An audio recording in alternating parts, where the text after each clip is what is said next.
All right, Shalom. This is our Ben Yashar out of the Lion's Den. First and foremost, I want to give all praise and glory to Yahweh, Bahasham, Yahweh Shai, Bahasham, Rakha, Kodash, Ma'amath. A double honor to the elders and apostles of Great Millstone who rule well and teach well.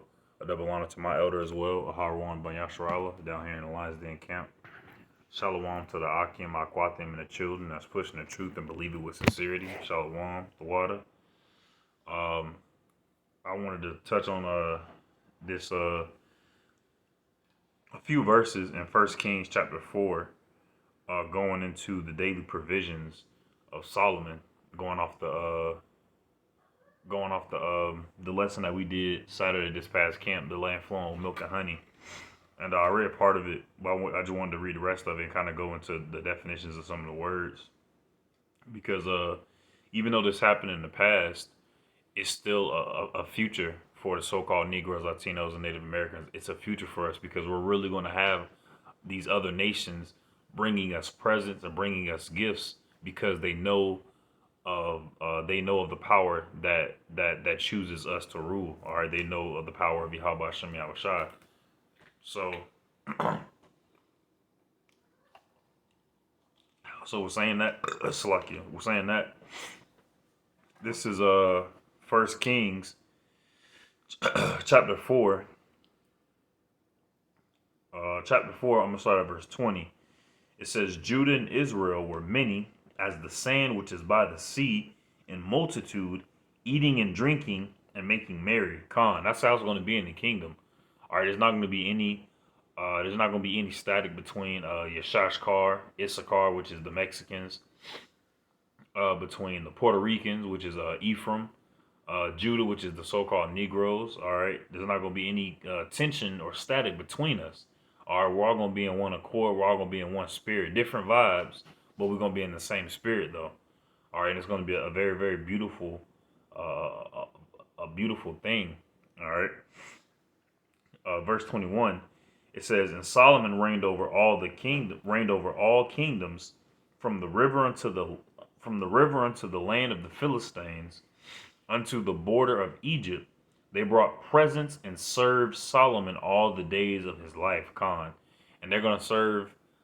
They're gonna and they're gonna bring us presents for all the days of our life, and all the days of our life are eternal. So they're never gonna stop giving glory unto Yahweh Shem Shai through us. All right, and we're never gonna stop giving glory to Yahweh Shem Shai. We're never gonna stop giving glory to Yahweh Bahasham Yahweh Shai. Verse 22. It says, "In Solomon's provision for one day, so everything that he needed for one day was 30 measures of fine flour and 60 measures of meal, 10 fat oxen, 20 oxen out of the pasture, and 100 sheep, besides hearts." And hearts is another way. As a matter of fact, we're about to look it up real quick. Okay, where you see right there on the screen, it says heart is an adult male deer, especially a red deer over 5 years old. Heart. So that's what that is. All right. It says 100 sheep besides hearts, and roebucks, and fallow deer, and fattened fowl. And a roebuck is a specific type of species of deer. It's called a roe deer. And a fallow deer is let's look it up real quick. So it's called the European fallow deer, also known as the common fallow deer, or simply just fallow deer, is a species of ruminant mammal belonging to the family Carcervidae. So it's a type of deer. Kind of has like moose antlers though. That's actually pretty cool. So King Solomon, he had 100 of those. All right, and fattened fowl, and fowl of course is birds. Verse 24, "And he had dominion over all the region on the side of the river from Tapasa." Slaki, I'm gonna reread that. Tifasa, even to Azar, over all the kings on this side of the river, and he had peace on all sides round about him. Khan. And that's a very rare thing to have in this world. All right, like true peace. Right now we have mental peace. Right now we have spiritual peace.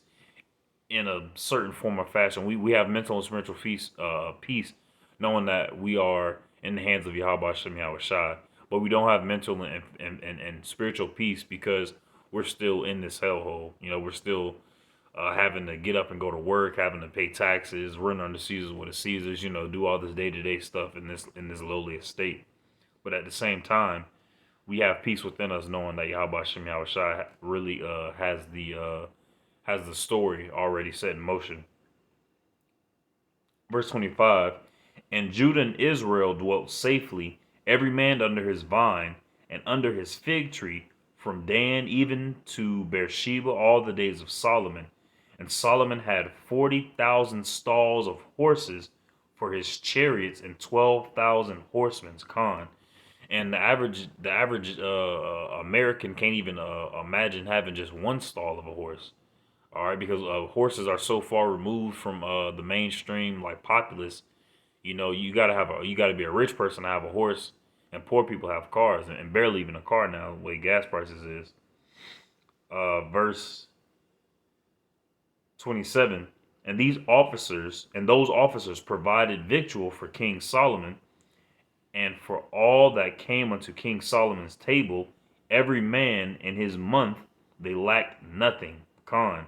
So every man that worked under King Solomon, they lacked nothing, and that's how it's going to be for the for the heathens that work under us. All right, because when the wicked are in authority, the earth mourneth, or when the righteous ruleth, the earth rejoice. All right, so after the 1,000 years of a hardcore slavery that we inflict upon this place, well, upon the heathens, they're going to be eased up. The torment is going to be eased up, and they're going to have a form of living the way we live here now. We have our apartments and houses and go to our day to day jobs. That's what they're going to have, minus Esau being in the way. All right, and with that, we're gonna be divvying out different tasks unto different heathens who are in the proper order, and so.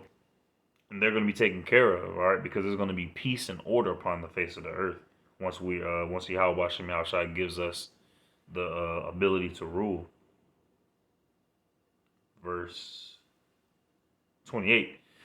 Barley also in straw, and barley is, I'm gonna look that up for you as well.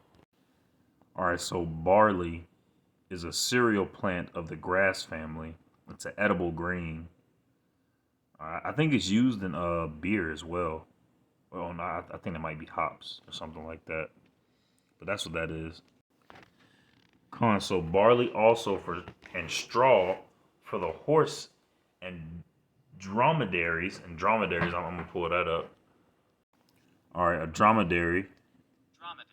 A dromedary is an Arabian one-humped camel, especially one of a light and swift breed trained for riding or racing. So I'm gonna go back to it. So it says that verse 28, barley and straw for the horses and dromedaries brought they unto the place where the officers were, and every man according to his charge. All right, so they had, dromedaries are camels, one hump camels. And Yahweh gave Solomon wisdom and understanding, exceeding much in largeness of heart, even as the sand that is on the seashore. And Solomon's wisdom excelled the wisdom of all the children of the east country and all the wisdom of Egypt. And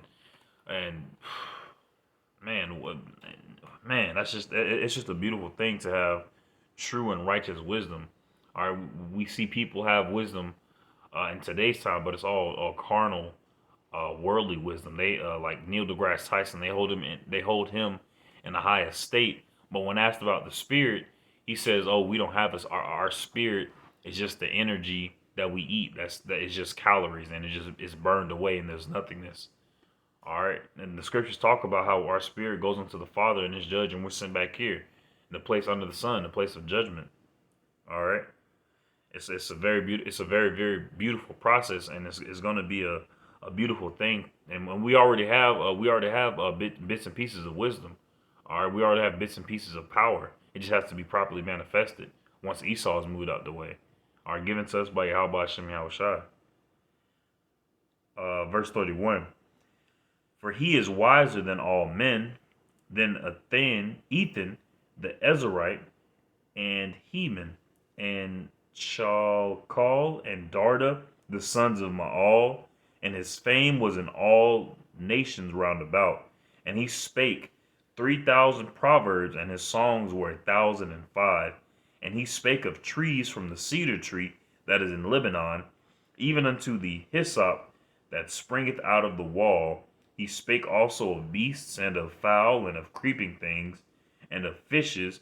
And there came of Salakia, and there came of all the people to hear the wisdom of Solomon from all the kings of the earth which had heard of his wisdom. Con.